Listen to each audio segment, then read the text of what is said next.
You keep playing the role you think protects you, even when it's already suffocating your real self.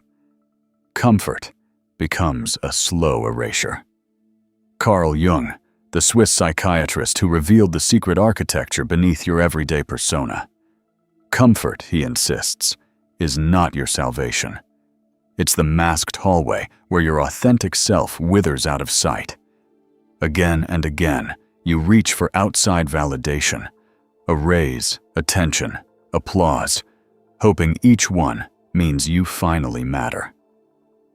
But what if this search only sinks you deeper into inertia, never waking, just drifting within other people's ideas of worth? In memories, dreams, reflections, he draws a brutal dividing line. Who looks outside, dreams. Who looks inside, awakes. You're handed a disturbing truth there. Reality, as you experience it, is often a performance for others. The discomfort you feel isn't trivial. Deep down, something in you starts rebelling against this imposed story. If you never look inwards, your dreams stay feverish and unsettled, colored by other people's expectations. Your life then becomes a ghostly echo of what might have been yours. The moment you begin disrupting this surface game, something complex starts. Engagement with other lives, not just with your mirror. It isn't just about self-reflection. It's about friction and transformation in every encounter. In Modern Man in Search of a Soul, he presses on this point. The meeting of two personalities is like the contact of two chemical substances. If there is any reaction, both are transformed. Suddenly, you realize that staying locked in your practiced identity doesn't just disconnect you from yourself. It blunts every interaction. Each relationship becomes shallow, transactional. Just replays of old habits, no room for growth. Facing another soul, really letting another person's reality challenge yours, risks explosive change. But without it, every connection dries up. Ironically, the more you cling to a fixed persona, the more hollow your bonds become. There's a loss here that stings. You trade genuine intimacy for predictable safety. Your need for control breeds only distance.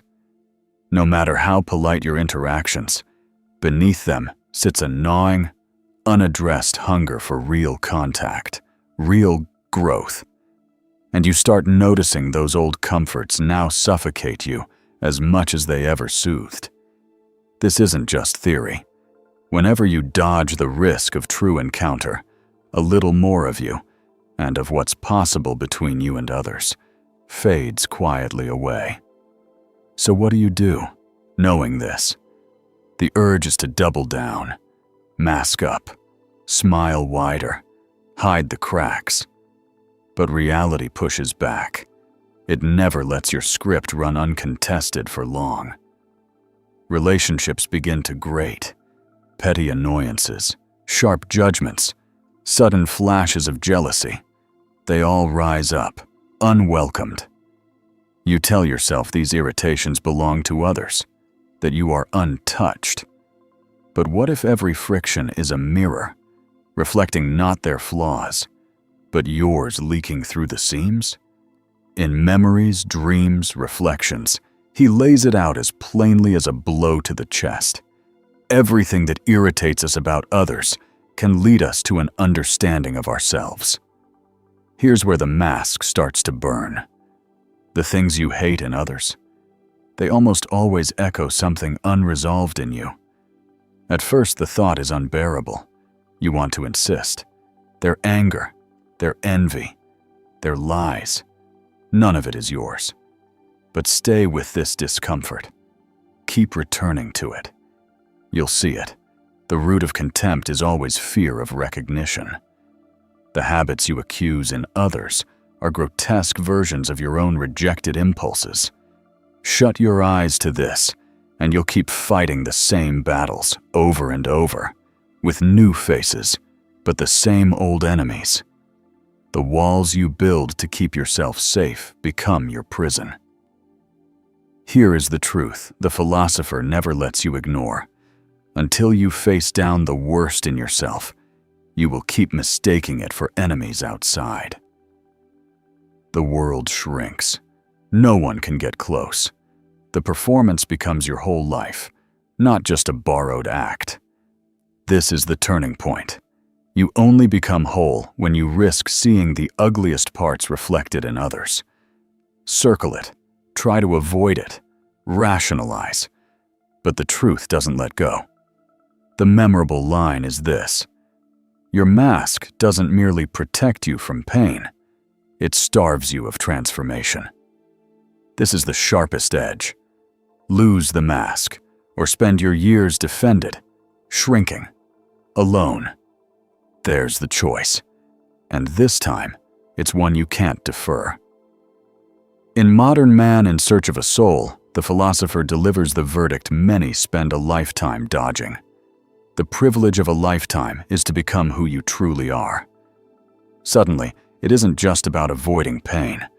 It's about denying yourself the full experience of being alive. Up until now, the mask promised comfort. Each defensive maneuver offered a small victory, control, order, maybe a fragile peace. But real self-understanding demands more than ducking for cover. The urge to hide doesn't simply keep out threat, it keeps out everything that might heal you. Behind the mask, every genuine connection withers, trapped in half-light. Eventually, that life of control calcifies into isolation. The cracks begin to show when you tire of performing, when relationships start to feel hollow, no matter who drifts through your life. Let's look closer at what keeps you glued to the mask. The mechanism isn't complicated. Fear drives it, plain and fierce. You're terrified that your vulnerabilities, envy, rage, neediness, aren't just flaws, but are fatal to belonging. So, you split yourself, polishing the traits you think will win love and casting the rest into shadow. That's the paradox. The mask that attracts acceptance at first becomes exactly what guarantees loneliness in the end. Every time you hide a piece of yourself, you reinforce the belief that the world can never meet the real you without turning away. Real loss isn't just opportunity or relationships sacrificed. It's the shrinking of your very self, the slow erasure of everything raw and unpredictable within you. You become, at best, a curator of acceptable traits. At worst, a stranger to your own heart. The path to resolution starts inside.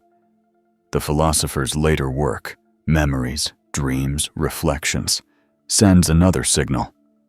Your vision will become clear only when you can look into your own heart. This isn't self-indulgence, it's survival.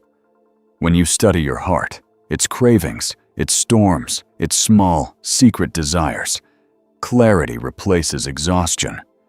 The old need for performance fades. What you gain isn't just self-knowledge, but a kind of radical permission. Now, you move through the world unburdened by constant vigilance. And, crucially, you open the chance for others to do the same. The walls that once guarded you become doorways.